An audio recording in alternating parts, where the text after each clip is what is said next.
This topic is about pediatric respiratory disorders. You have to review the anatomy and physiology of the respiratory tract, the mouth, nose, pharynx, larynx, trachea, bronchi, bronchioles, and alveoli. Box 40.2 shows the different assessment findings in a child with respiratory dysfunction. One is cough.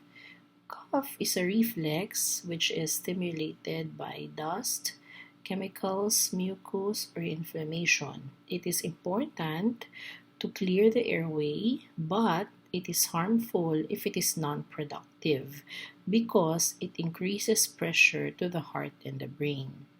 Second is assessing for the rate and depth of respirations. It is the first indicator of an airway obstruction. It is also important among young children to check the RR before waking them up. Third are retractions. When intrapleural pressure decreases, the non-rigid intercostal spaces draw inward. It is common in young children as the ribs are weaker and less developed. You can only assess this in a child who is undressed in the chest part.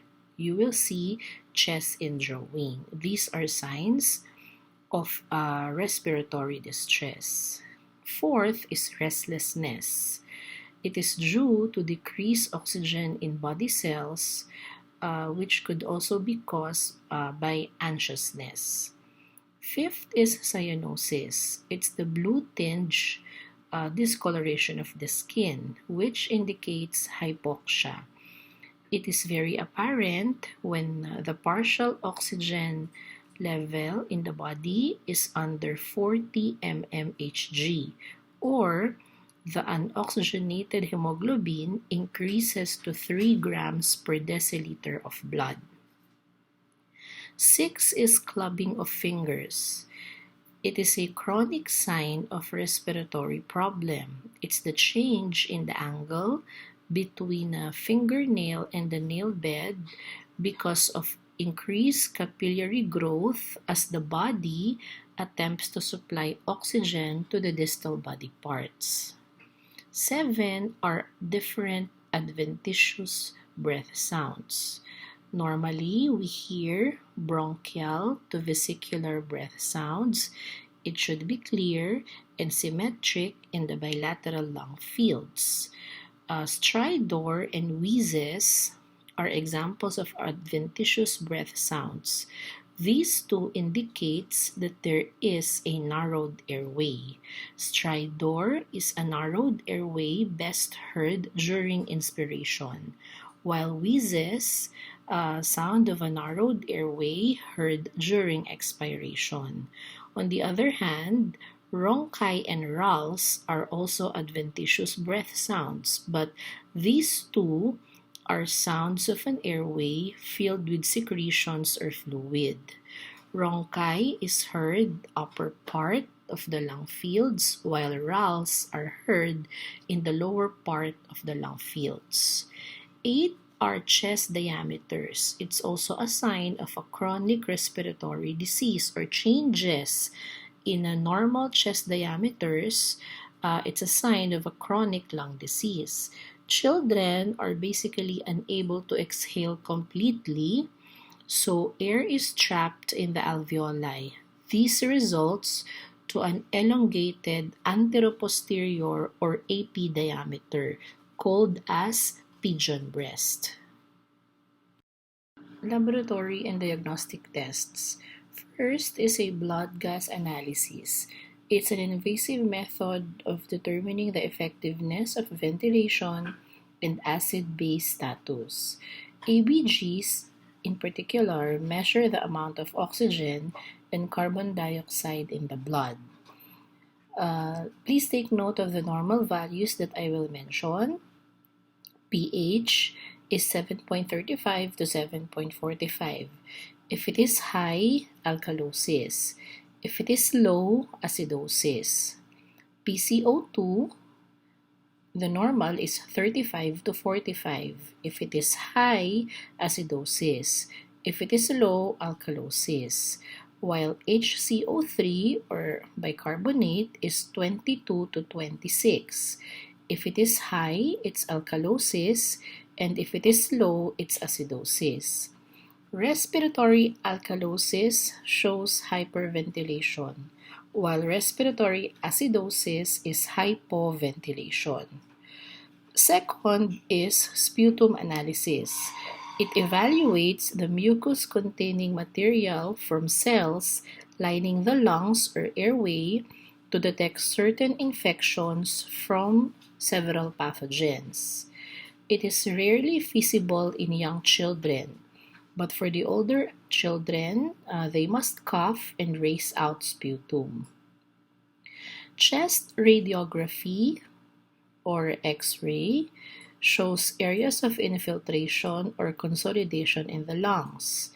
Infiltrates are substances in lung tissues denser than air, such as pus or blood, while consolidation is when the air in the alveoli is replaced with either fluid or solid, or other foreign substances.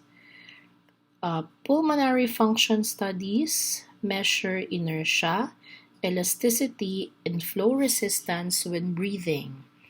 The process of ventilation or the work of breathing involves these three main forces.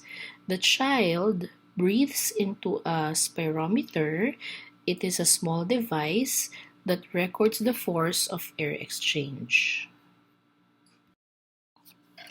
Let me now discuss first the general respiratory interventions, which are applicable later on when we discuss the different pediatric respiratory diseases.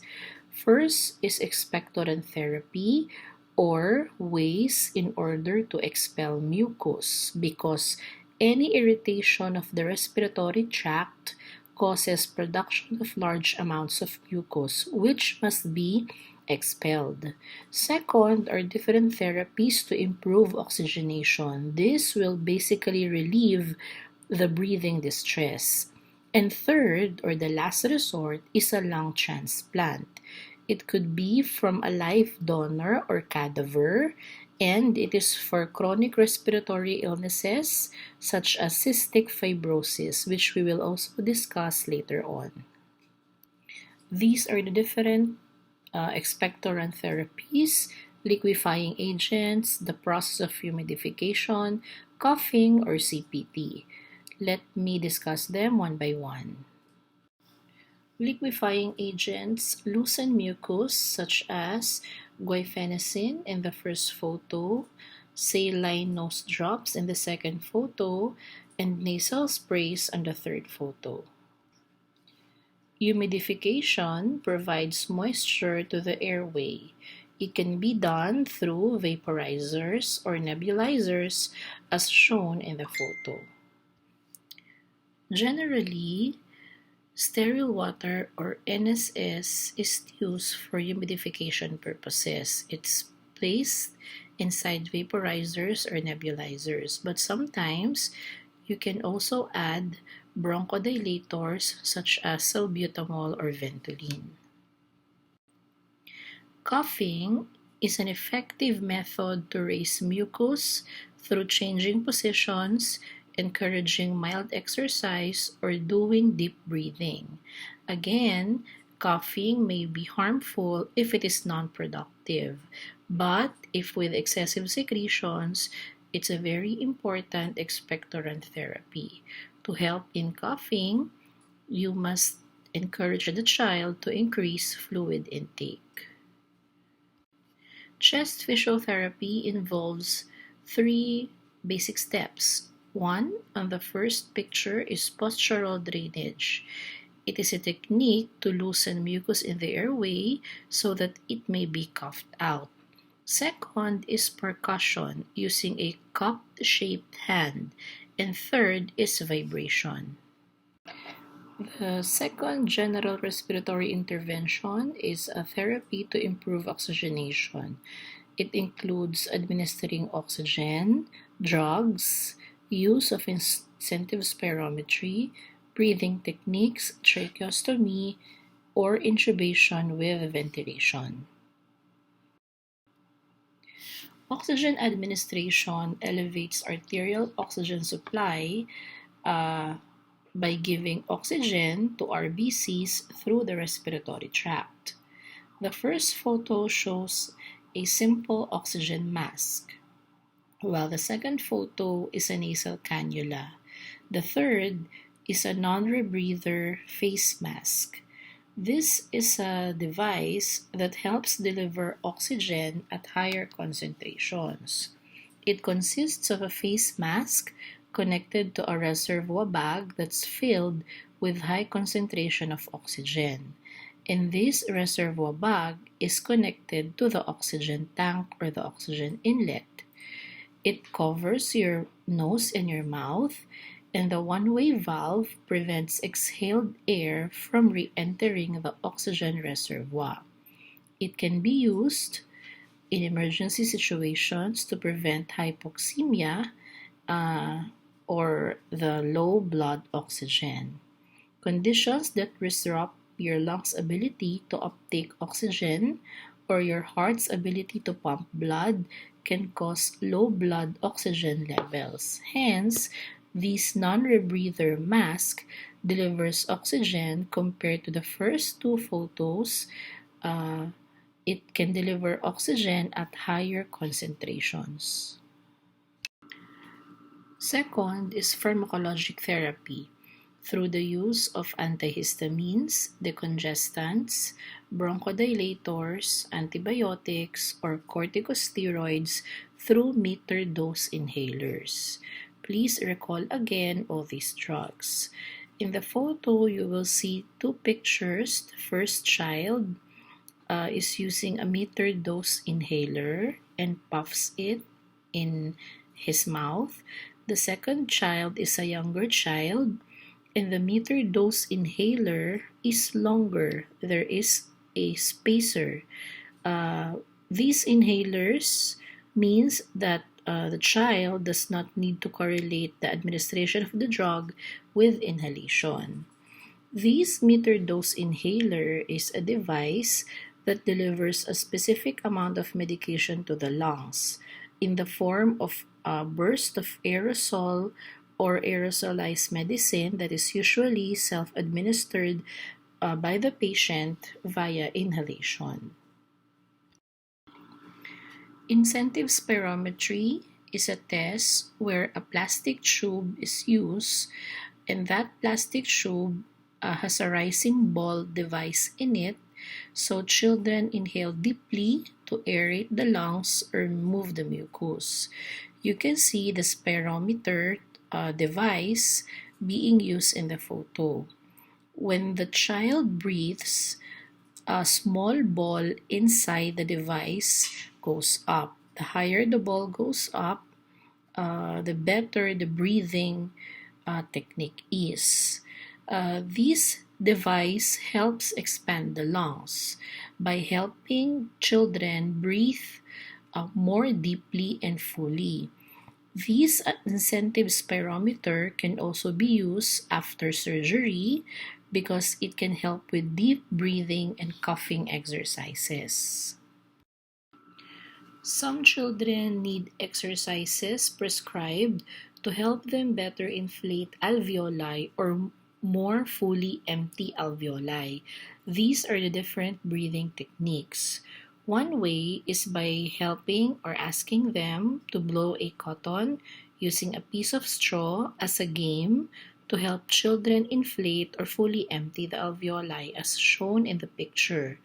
Another method for increasing aeration is by asking children to blow up a balloon, for example, as this requires the child to take deep inhalation. And again, for best results, You can make these activities as a game or contest rather than an exercise.